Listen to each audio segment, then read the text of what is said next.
অবশেষে ডোনাল্ড ট্রাম্পের হাতে উঠল নোবেল পুরস্কার। সৌজন্যে ভেনেজুয়েলার বিরোধী নেত্রী মারিয়া করিনা মাচাদো 2025 সালে নোবেল শান্তি পুরস্কার পেয়েছিলেন তিনি, কিন্তু দিন কয়েক আগেই ঘোষণা করেছিলেন নিজের পুরস্কার তিনি তুলে দিতে চান মার্কিন প্রেসিডেন্টের হাতে।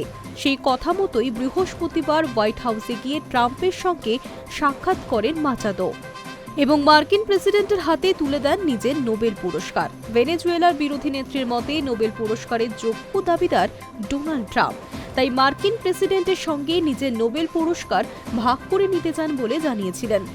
তারপরে ভেনেজুয়েলায় অপারেশন চালিয়ে প্রেসিডেন্ট নিকোলাস মাদুরোকে গ্রেফতার করে মার্কিন ফৌজ। এই বিষয়টিকে ভেনেজুয়েলায় স্বাধীনতার সূর্যোদয় বলে উল্লেখ করেন নোবেল জয়ী। এমনকি ভেনেজুয়েলার পরবর্তী প্রেসিডেন্টও বেছে দিয়েছিলেন। অনেকে মনে করেছিলেন মাচাদোকে ভেনেজুয়েলার নেতৃত্বে আনতে চাইবেন ডোনাল্ড ট্রাম্প, কিন্তু মার্কিন প্রেসিডেন্ট জানিয়ে দেন মাদুরোর ডেপুটি ডেলসি রড্রিগেজের সঙ্গে ওয়াশিংটন কাজ করতে রাজি। তারপর ভেনেজুয়েলার প্রেসিডেন্ট হিসেবে শপথ নেন ডেলসি। শপথ গ্রহণের দিন 10 পরেই হোয়াইট হাউসে গিয়ে ট্রাম্পের সঙ্গে দেখা করেন মাচাদো।